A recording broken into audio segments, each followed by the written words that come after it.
Good afternoon, everyone, and welcome. This is Alley Cat Allies webinar on animal cruelty, understanding laws and taking action. My name is Brianna, and I am the Associate Director of Community Engagement and Events here at Alley Cat Allies. And for this afternoon, I will also be your moderator. So I do want to thank everyone for joining us.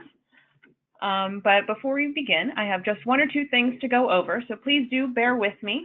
First of all, you will be able to hear us during this webinar, but we are not able to hear you. So please be sure to make that your speakers are on and the volume is up. I will also just point out that today's session is being recorded. I'll say that again. Today's webinar is being recorded, and a version of that recording will be emailed to you in a follow-up email after the conclusion of today's presentation. And it will also be added to our webinar library. And that library is available to anyone at any time at alleycat.org/webinar. And there you will find all of our webinar offerings, including our TNR Basics webinar, cat behavior resources, animal control resources. We have a lot of information, so I encourage you to check it out. And so I also mentioned a follow-up email, and there you will see a survey. So if there are any webinar topics that we haven't covered and that you would really like to learn more about, that would be the place to tell us. We are always trying to grow and improve our online resources, and so we need your feedback to tell us what we should tell you next. So as I said, we are not able to hear you if you have a microphone on your computer, but we can read your questions. And so I want you to go ahead and use your questions box in your GoToWebinar toolbar and submit any questions you might have throughout today's presentation. We do have a question and answer session planned for the end of today's session. So go ahead, submit your questions. I will queue those up and I will present them to our speaker at the end of the presentation. So if you don't hear back from me right away, please don't worry. I'm just holding on to those important questions so that we can get to them at the end. So before we begin, I do want to talk about one exciting program that we have here at Alley Cat Allies, and that is our Feral Friends Network.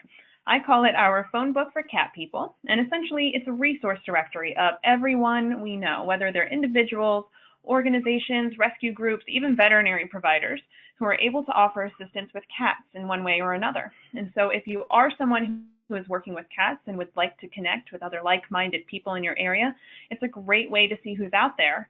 Or if you or someone you know has a lot of questions and needs help in their own community, again, it's a great resource for you.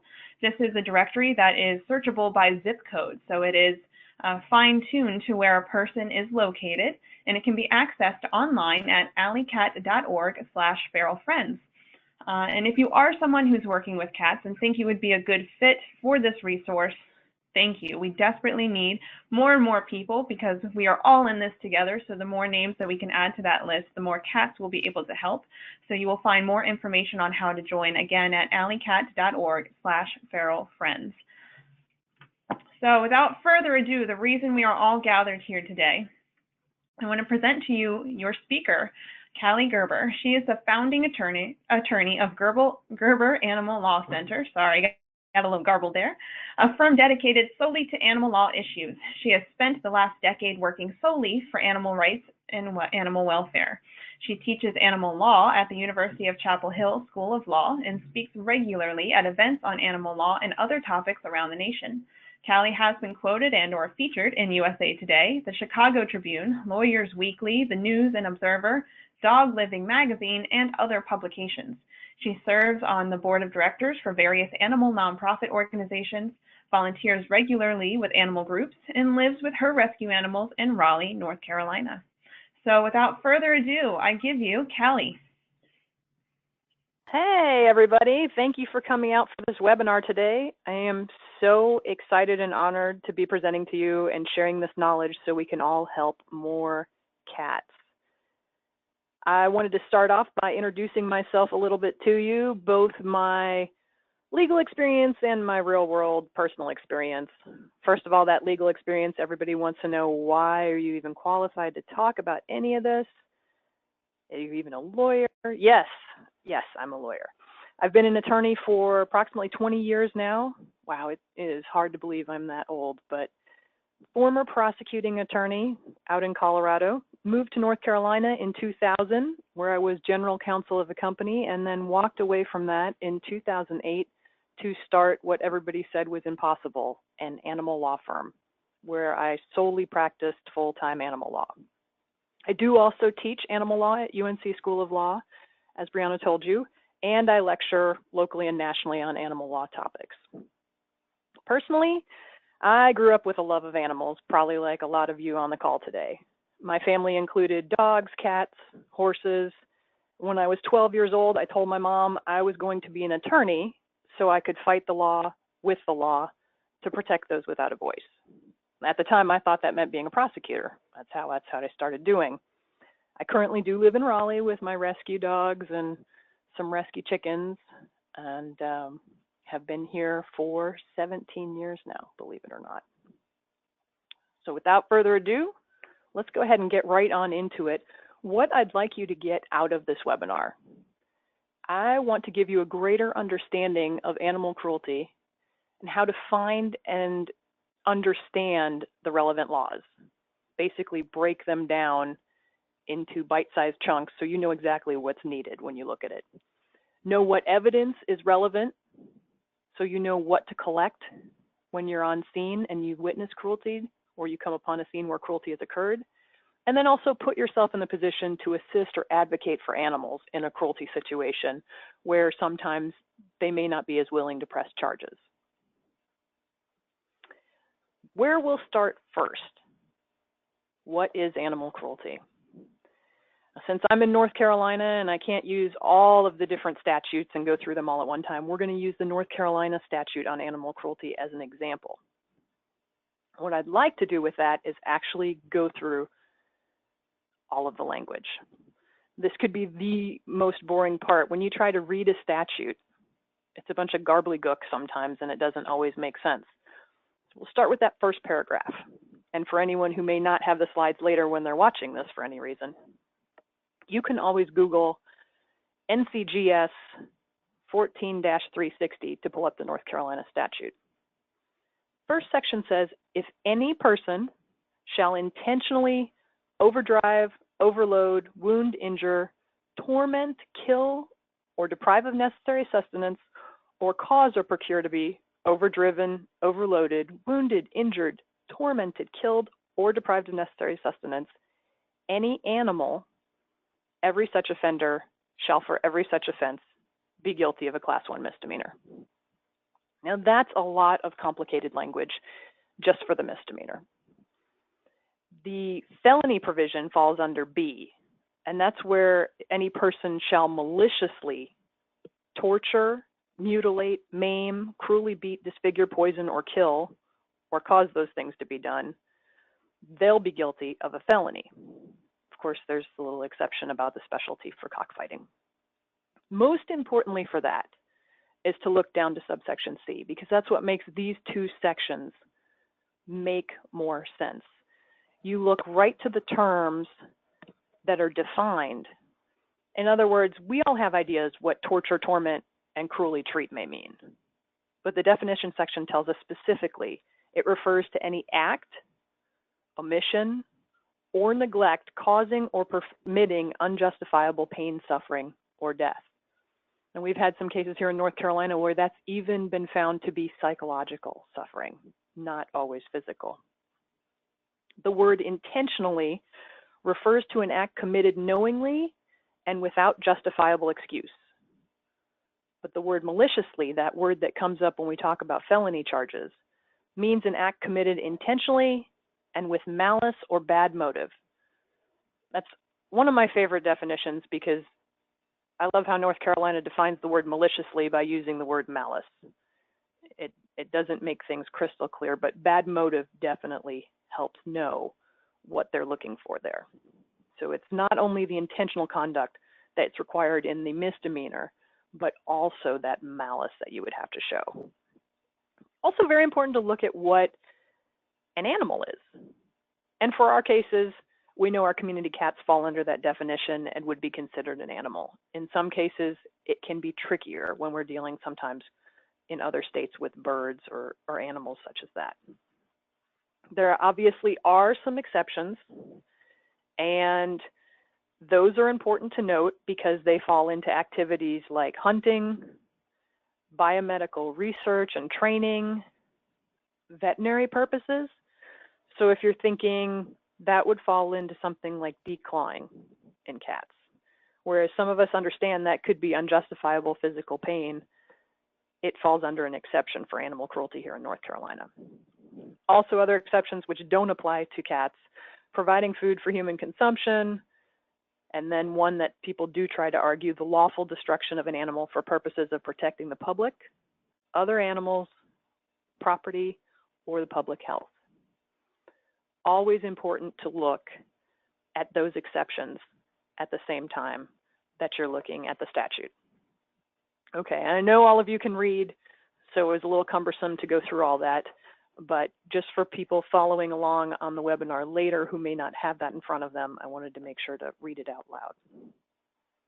The wonderful thing about our North Carolina, or all of our statutes actually, is the accessibility that we now have to them. In other words,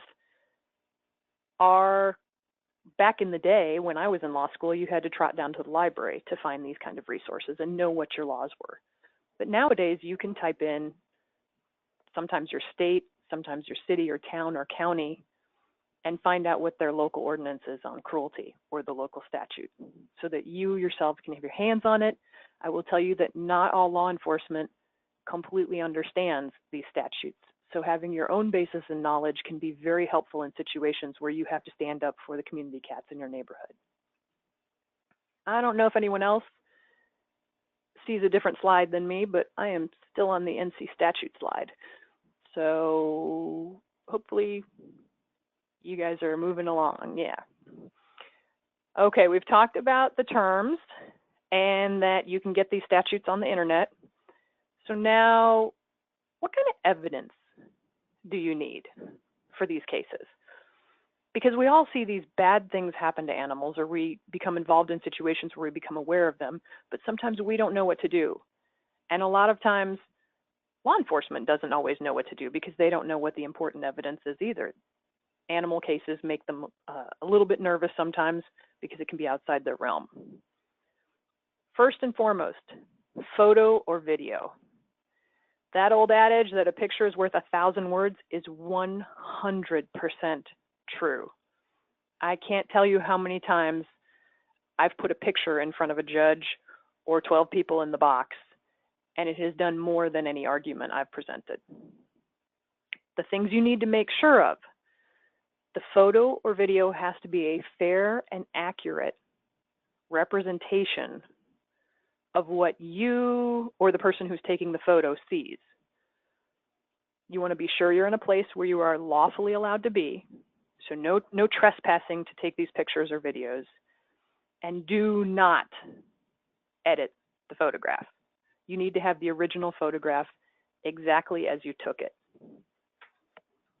Now, in this day and age, almost all of us have cameras on our phones, so we have much more accessibility to photographing scenes right when we come up on them. If you have a chance to take photos, whether it be of a wound or a body or a scene or a person or a license plate of somebody driving away, snap that evidence while it's still there. After photos or videos, we've got physical evidence.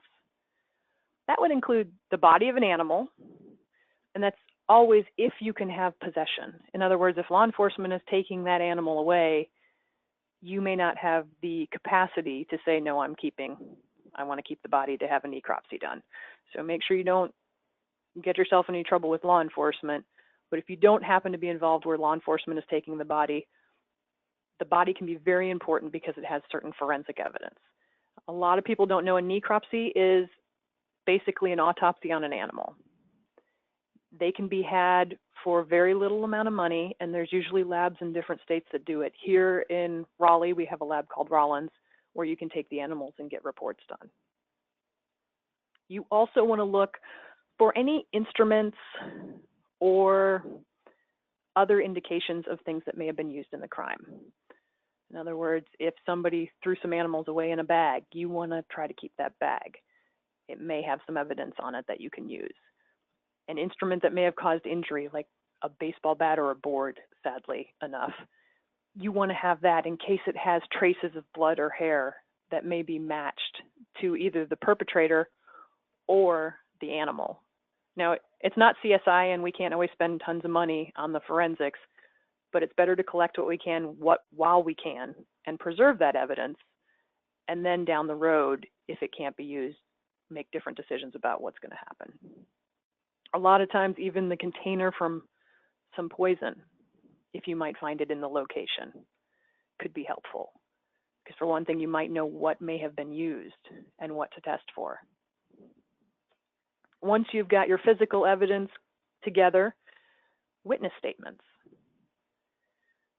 Did anybody see what happened? Did they see any specific person in the area, any specific car in the area at a specific time? You never know what someone may have seen until you go around and knock on doors, or sometimes if something's happened, they'll all be standing outside and you can ask around. Try to get that statement as close to the time that the person witnessed the event as you possibly can. You want to be specific and descriptive. In other words, somebody saying, I saw a guy walking around yesterday, is not particularly specific. But if you can say, I saw someone in a red sweatshirt with a baseball cap that had a Cubs logo on it, in black jeans and tennis shoes, driving a white SUV with certain license plate at 7 p.m. at the same time that I saw a certain activity occurring, that is much more specific and can be much more helpful. Sometimes we don't know which specific facts are going to be important right at the moment, but they may come into play later when you find out other information. So as descriptive as you can possibly be, as soon as that impression has been made on the witnesses, because we all get busy and our short-term memory can fade quickly, especially when we don't know something's important. So collecting that while it's still there is very helpful. After you've got your witness statements and you've found people who may have seen the cruelty, always remember too, when circling around with those witnesses, is there anyone else who saw this? Is there anyone else who might know what happened? Because they may be able to send you to somebody. So be sure to ask that question. Documentary evidence. These are more your impressions and day-to-day journaling. Sometimes some of these cases aren't something that happened just in one specific instance. It may be a pattern of conduct that's occurring. A lot of times I'll see it a lot more in dog cases than in cat cases, but there may be something that somebody is doing over a period of time that's causing neglect to an animal.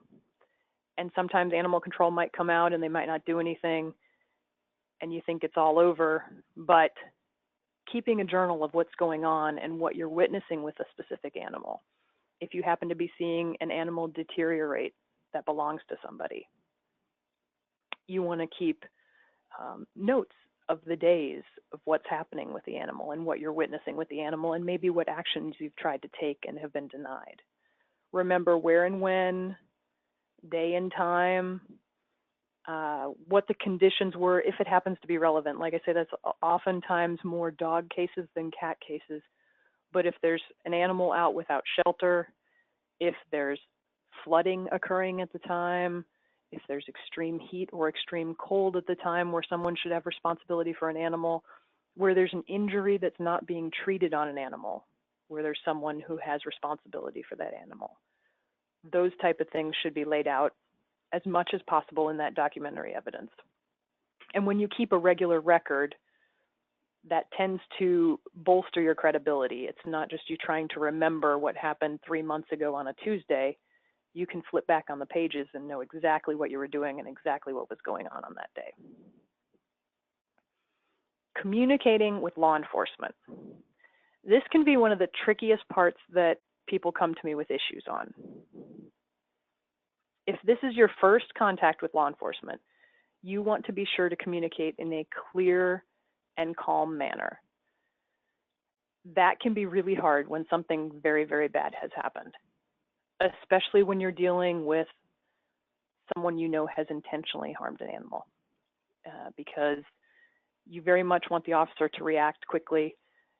It seems very urgent at the time, but they also need to be sure to get all of the details, and they need to take that in a calm manner if possible. Now, if law enforcement initially seems uninterested or that they're not taking any action, don't be afraid to follow up with them. No could mean not right now or not yet, or that they need something further. It doesn't necessarily mean they're doing nothing. At the same time, you may get an officer who's not very interested in it. So following up can just give them the idea that you're not trying to be a pest, but you're just trying to find out what's going on, and you're not really going to go away. It lets them know that this is an important situation to you, and it's an important situation for the animal. Remember, though, when you're asking for help, be as polite as you can. And I know that can be hard in these situations, but pounding your fist on the table and demanding that they do their job and that you know their job better than they do is not usually a beneficial way. I know when I was a prosecutor, I worked with law enforcement for 5 years, and they were always very committed to helping animals. I know since I've been in North Carolina, I've interacted with both law enforcement that's very committed to helping animals and some law enforcement that is not very committed to helping animals. They can see a lot of hurdles instead of seeing possibilities. So helping support them, being inquisitive versus forceful can be really helpful. Nobody likes to be told how to do their job. So being helpful instead of telling them or criticizing them that they're doing something wrong can make you a lot more friends where possible. Remember, they usually do get in their job because they want to help. Overall, that has been the consensus with law enforcement I've worked with, that they are trying to help people and animals, but they're just not always familiar with this whole world that we're calling animal law right now, or how to properly help the animals. Sometimes we're looking at laws that are outside the box thinking, and it may never have even occurred to them. So be patient with them and try to support them where they can. If you're hitting roadblocks with them, take some time and see, is there anything that I could do to help move this situation forward? Or is there something that you specifically need to prove this point? We're going to look at a couple examples, actually, some fact patterns that I'm going to see if you can assimilate some of this information we've just talked about and put it into a real life situation. Some of the top type of situations that I see working with community cats. The first fact pattern, let's just say we have a woman named Susie. She's cared for a local community of cats for the past 4 years. Recently, a new tenant has rented one of the buildings in the commercial area near her community, and he's made it known he does not like the cats hanging around. He's been clear that if the city doesn't do something about those dirty animals, he will. About a month after that comment, Susie finds 2 of her community cats dead. If that was you in that situation, what would you do? And you can put this in the question box or the chat box to feed back to us. But I'm actually looking for any kind of ideas of what you think should be your first steps if those are your cats that you find and you don't think they've died of natural causes.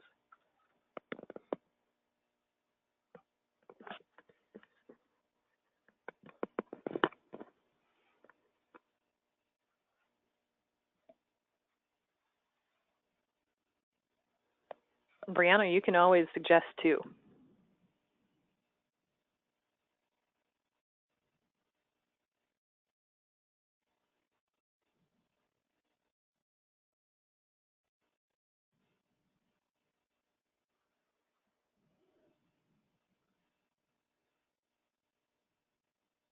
Does anybody have any ideas?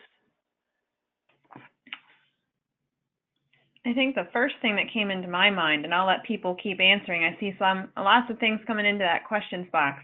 But the first thing that occurred to me was maybe looking for witnesses. Has anyone seen something going on? That is definitely one of the first things you'd want to see. Because if this gentleman's doing something in a commercial area, there may be someone else who's seen him put something out. I don't see any of the things you're seeing, so. Okay. Well, so witness statements for sure. Necropsy on the bodies. Filing a report with the police or the animal shelter. Excellent, excellent. Let's see here, scrolling through. Thank you everyone for your answers. Start documenting or journaling any activity that you see. Document everything and get a necropsy. Lots of necropsy answers. I love to see that because so many of my clients forget to get a necropsy. They bury the body or they have the body cremated and forget to get that done.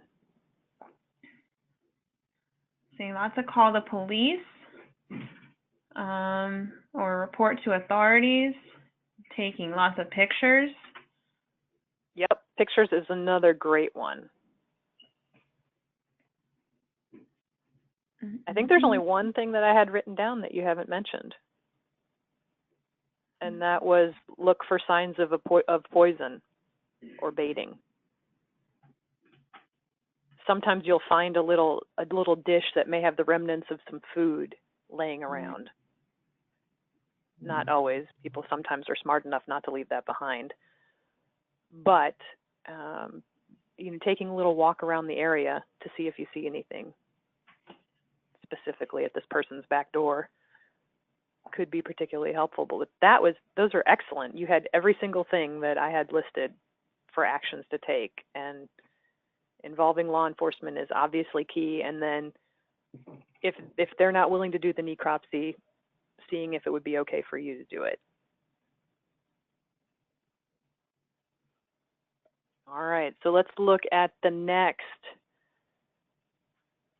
fact situation, because we don't want to leave the guys out. So Roger is caring for a community of cats, and they live in an area behind his condo complex. One of his neighbors complains to him about the cats leaving footprints on his car and says that someone needs to do something to stop it. 2 days later, he finds one of his cats dead, having been shot.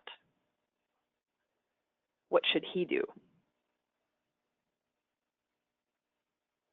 What kind of evidence would you want him to look for?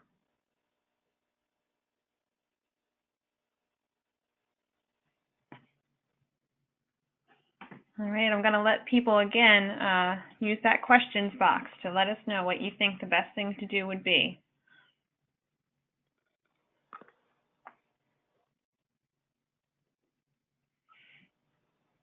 All right, we have someone that wants to see if there are any cameras in the area that might have caught what happened. That is an excellent suggestion. Especially in this day and age. Yeah. A couple people recommending looking for shell casing or bullets. Yep. Looking for witnesses. Absolutely. Always witnesses, especially if there was a gunshot. You would hope that somebody heard something. Sometimes people think it's a car backfiring, but they may have a time or an area that they heard the shot come from that could be helpful. Mm-hmm.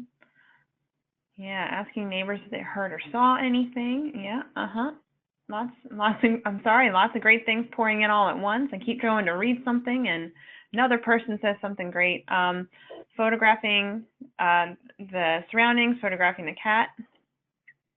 Absolutely. So photographing the cat, great answer, because if the police end up taking the cat for some reason for the necropsy, or they take the cat because they won't let you keep for the necropsy, knowing where the bullet went in could be an important thing to have come time for the prosecution. Sometimes people will say that the cat was approaching or was going to hurt, you know, their animal or their cat or something, and they had to defensively shoot. Again, more often with dogs than cats, but I have literally had people say they were defending from a cat, and then you find out that the bullet came from the back end as the cat was running away. So the evidence completely contradicts the testimony of the person who did the shooting. So photographing the wounds of the cat is really, really good, and that's critical. We have someone who's pointed out that shooting a gun inside city limits, depending on where you are and what your laws are, is often a crime. So just right there, you should be able to call the police and report it. Yep, absolutely. And hopefully the police are going to be very concerned about someone firing a gun, you know, especially if it's in city limits. Obviously, a lot of ours come in the rural areas, and sometimes law enforcement isn't so frightened about discharge of weapons. I've had one where the bullet even landed in someone's house, landed right in the side of their house when the neighbor was shooting the cats that they were caring for. And you know, those type of situations where you're living there can be very serious consequences. So you can be talking about endangerment charges.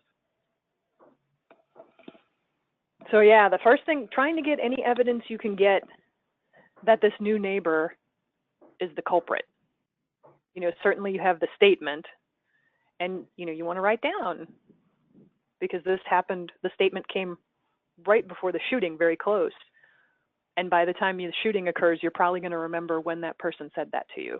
So writing it down while it's still fresh in your mind, even if it's 2 days later, could be helpful. Say, I know this person had it out for my cats.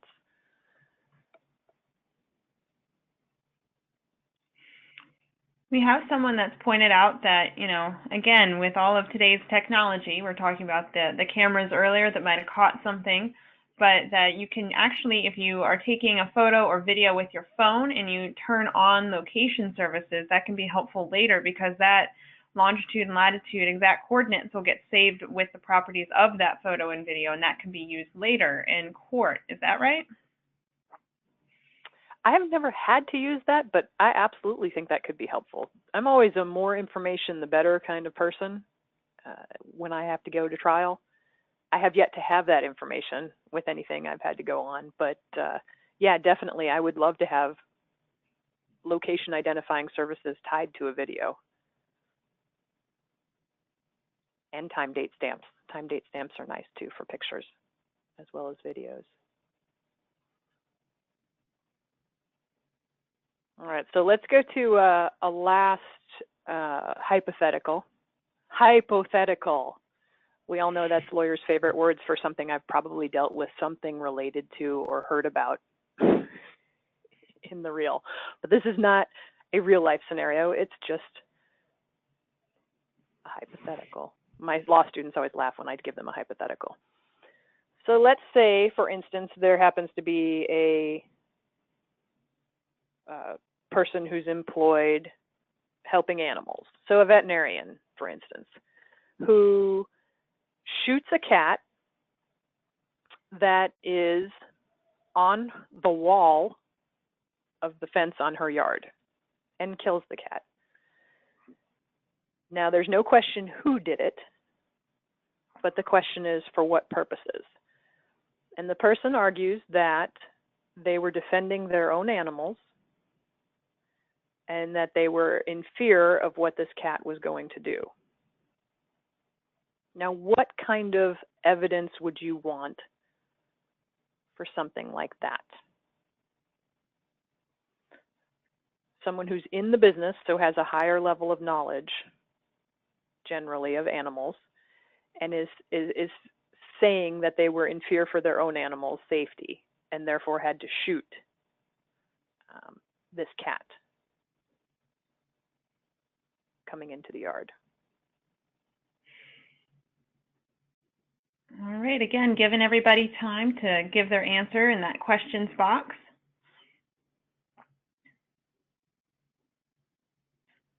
Right away, the first batch of answers is pictures of the cat, pictures of the cat. Definitely pictures of the cat. How many people are thinking about that North Carolina statute right now that gives you the right to defend your property?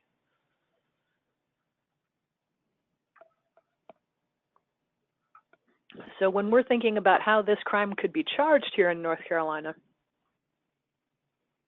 there's the group of folks that would say that someone was just out having target practice or just had it against cats and would argue that it was malicious with bad motive. But in this fact situation, we're saying that this person has said, I was only defending my own animals. I was in fear for their safety. There's little question it was done intentionally, but how would you go about proving it was malicious?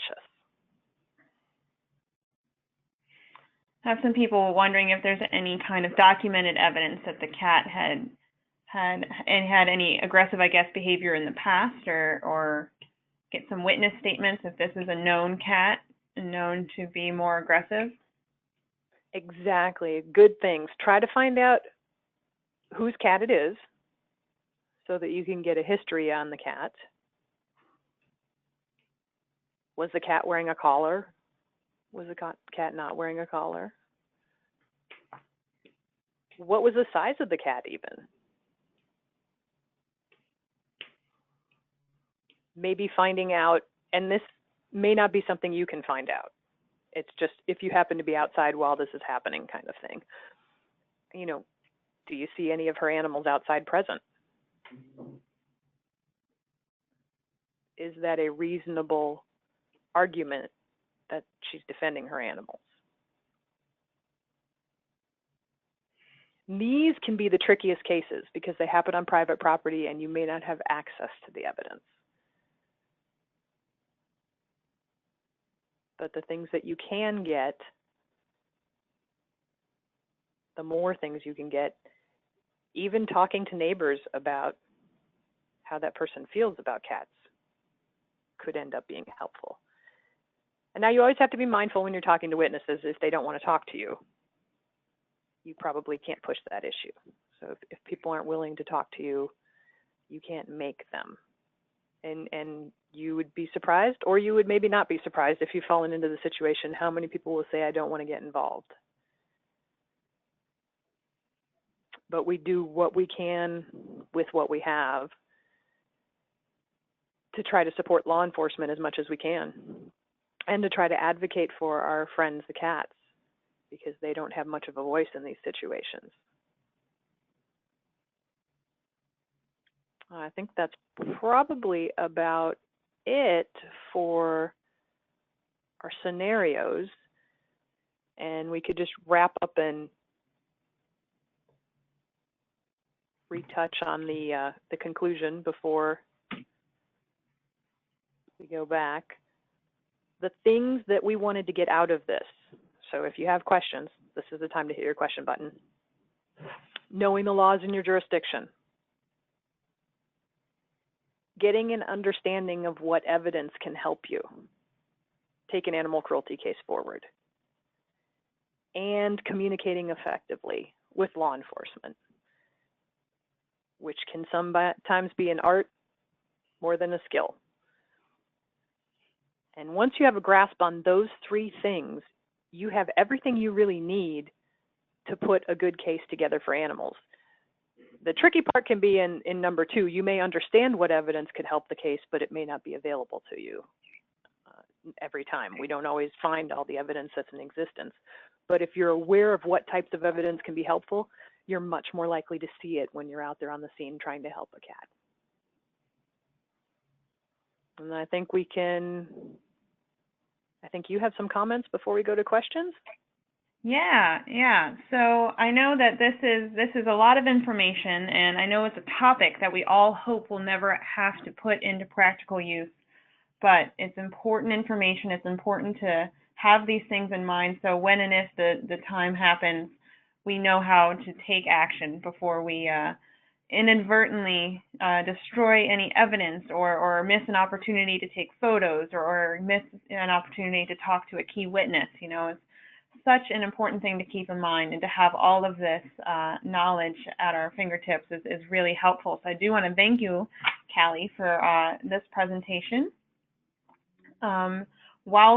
I see lots of questions coming in, so I'll give everyone a bit more time, and I just want to point out that Alley Cat Allies has a lot of resources for you.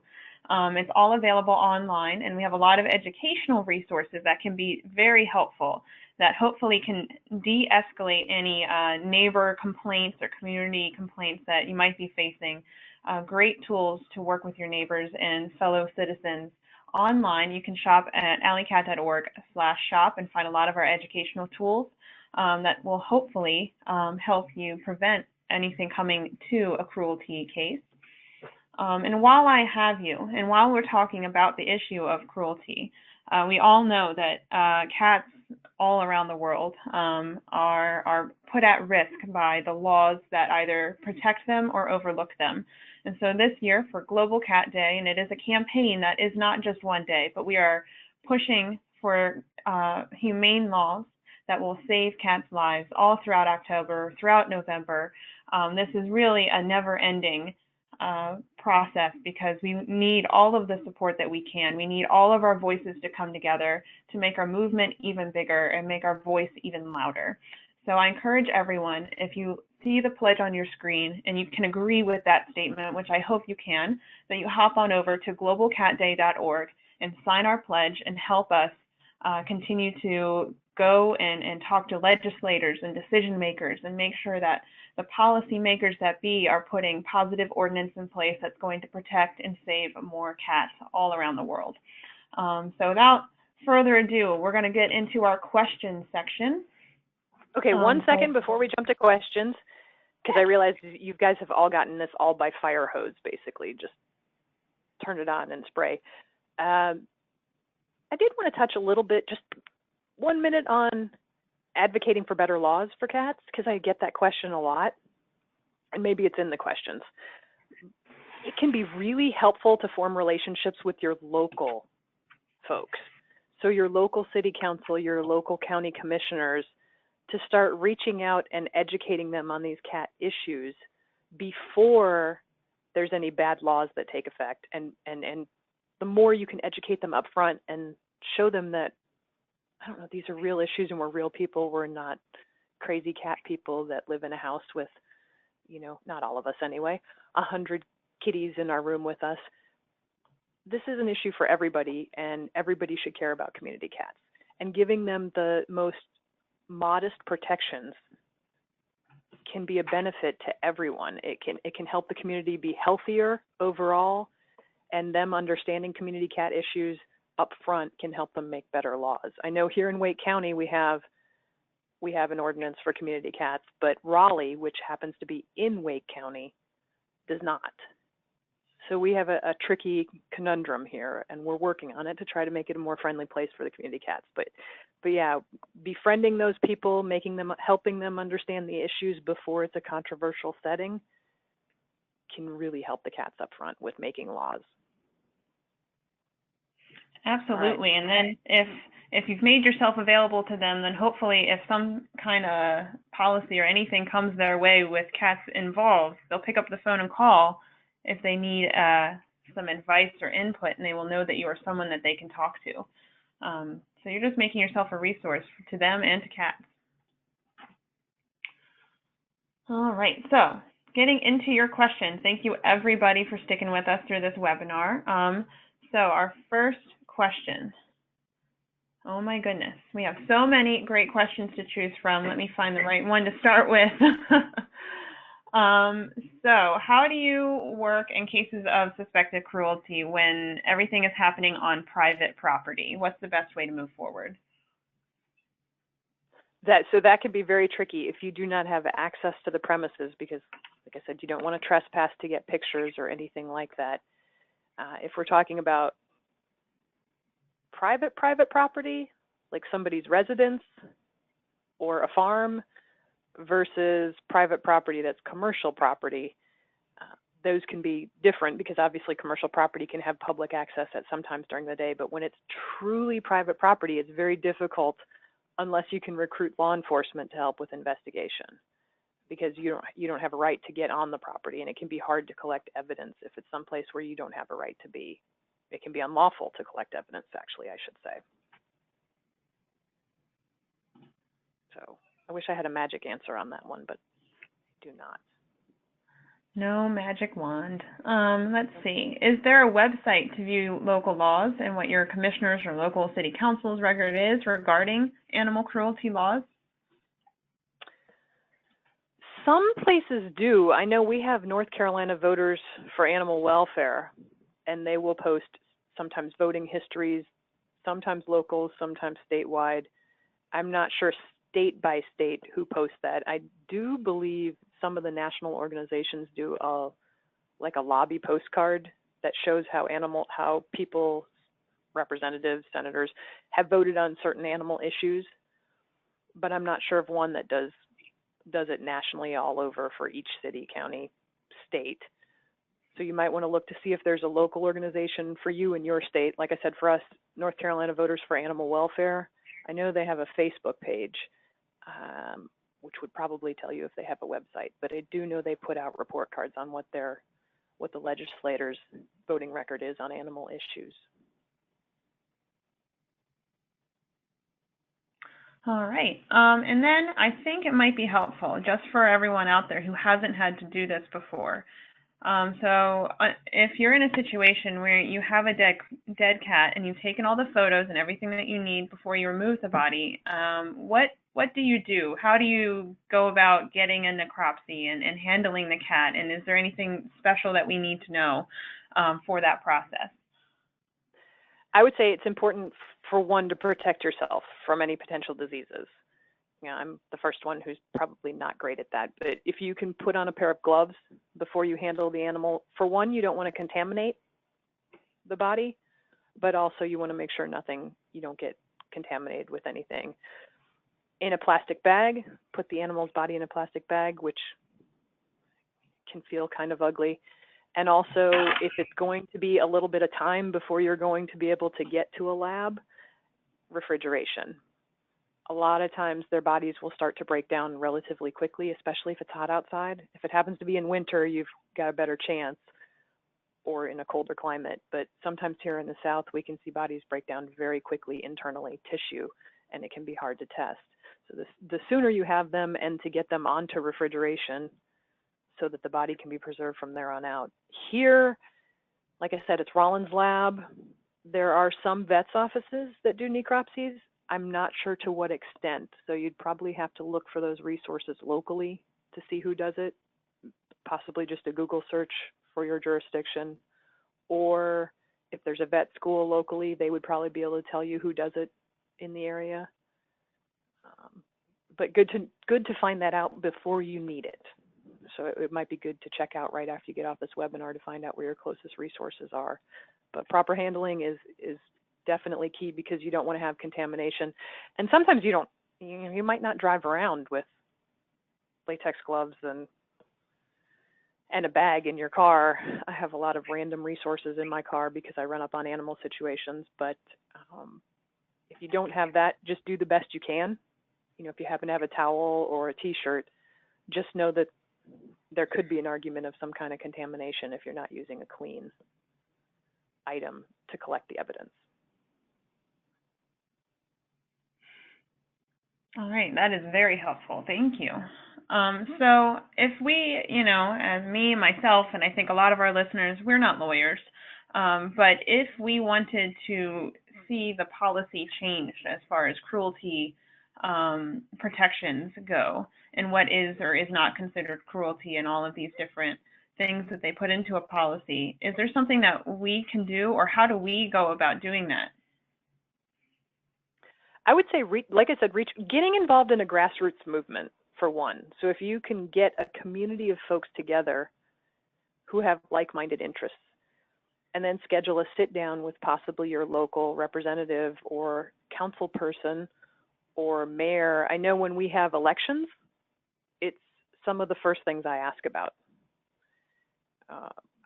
Certainly community cat issues, because here in Raleigh, they make it illegal to feed the cats, which is, they also make it illegal to feed the homeless, so you can't be too surprised.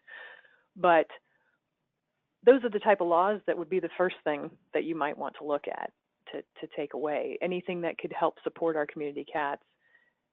Until they understand, they don't have the impetus to want to make a change. So laws aren't always the easiest and quickest to change. So know that it's a marathon, not a sprint. You probably won't go knock on the door and a week later have a resolution in front of the council to change a law. But it's a relationship that you build, and every step you take across that bridge gets us closer to where we want to go. So knowing that it is a relationship and that you're working towards that can be really beneficial. And a lot of legislators are really animal lovers, and they're just not even aware of these issues. So walking in, knocking on a door, making a phone call, sending an email to see if you can set up a meeting, especially if you have a formed group, can be really productive. Also, I think you guys have some resources, don't you, Brianna, for laws? Absolutely. So I did mention our webinar series earlier, and one of those is our cat advocacy series. And we actually updated recently our advocacy toolkit. And so all of these, and then I think we do a lot of policy work, and so I can give you a number of resources, but another one is alleycat.org/ordinance, I think it is. And we have a lot of information right there on that webpage about how to work with policymakers, how to make sure that there's positive ordinance in place. Obviously, we don't want to see cats come to harm, so anything that we can do ourselves or to equip you, our supporters out there who are also doing this great work to successfully go and change your local laws, we want to be doing that. And so again, I encourage you to check out alleycat.org/ordinance, look at our cat advocacy webinars, check out our advocacy toolkit. It really comes down to, just like Calley was saying, building those relationships and educating local officials on the things that really matter to the people who are out there caring for cats. One other thing I would say that it's not always cruelty related, but in some cases it can be. If there happens to be a cruelty situation that's occurred, something with a poisoning or a shooting of cats, if there isn't enough evidence to get a prosecution, sometimes reaching out and trying to mediate the dispute, if you can bring the other party to the table, that's not always possible. But I've mediated cat disputes before to save a lot of cats' lives. So if you can't get the prosecution, if you can't get the animal cruelty charges, but if you can find a way to bring that person to the table to open a discussion, sometimes you can save a lot of other cat lives by meeting both of the needs. Even when someone seems unreasonable, it's amazing how they can come around and change. I've had people come in saying they all have to be gone. I want them out in a week, and I'm going to have animal control come take them all and euthanize them, to allowing a community to completely exist where they were located. So if the cruelty fails, think to that. Think to the mediation sometimes, to be able to reach out and have a neutral party step in the middle of it and see if you can meet needs and save more cats that way. It's a little bit outside the box. No, but it's an important point to make. As emotional as these cases can get, ultimately we want to reach a common ground so that we're saving cats that might have come to harm in the future. So putting whatever differences we need to put aside, finding that third-party mediator to find that common ground. My number one is always making them have accountability for what they've done. But if I can't get that, then I look at number two. Absolutely. I'm with you 100%. So I think we have just a few more minutes left, but we'll see if we can get in a couple more questions. I think the next one is just generally, we as private citizens, is there any risk, I guess, in interfering with a crime scene or evidence if we are the ones that are collecting the evidence or touching the body and taking it for necropsy with a private veterinarian? Are there any concerns there? Yes. I do think that you want animal control or the authorities to do it if they're willing to do it. So in other words, if for chain of custody reasons, those type of things with the body, if they're going to do a necropsy, if they're willing to come see the scene. Now, taking pictures, not necessarily going to harm anything. Taking pictures of the scene, maybe even talking to people. But yeah, as far as handling the body or moving evidence or touching evidence or anything like that, if animal control is investigating, if law enforcement is investigating and they are looking at the cruelty charges, we don't want to be interfering with that. So as much as we can get, many of the cases I'm involved in, law enforcement's not taking action. So these are situations where my folks need to know how to collect evidence. And in those cases, here in North Carolina, you can sue somebody civilly for animal cruelty. And, you know, that helps. You also can swear out a misdemeanor warrant for cruelty if you have enough evidence here in North Carolina. So on that tune, if animal control is not taking action, or whoever the local authority is, the sheriff's office, then I want everyone to know what kind of evidence they want to look for. And if animal control is doing it, go ahead and let them do their job, but know there may be some things that you might collect that they may not. As far as chasing down witness statements, sometimes we can be better advocates and more thorough in chasing leads and talking to people, because we sometimes have more time resources than law enforcement may have on an animal case.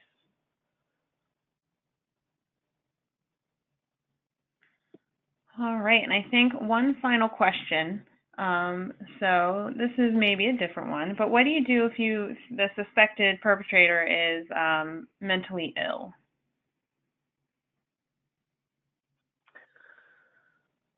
That throws a whole new wrench in the works when you're dealing with someone who's mentally ill.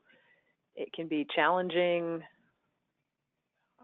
on so many different levels, especially so if you're dealing with a neglect case, a lot of times you'll have someone who's mentally ill who does not even recognize that what they're doing is harming any animals, and you still have to be able to step in and save those animals.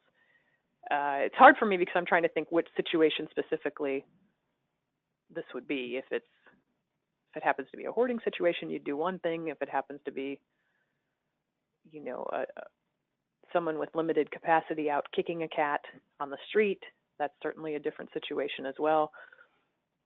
No matter what their mental capacity is, it's not okay for them to hurt an animal. So, you know, we still want to be looking for collecting as much information as we can and presenting it to the authorities so that something can be done to get the animal to safety, at least, if nothing else. And then they would make decisions as to how to handle what the mental illness may be, whether that be counseling or social services or any of those type of things.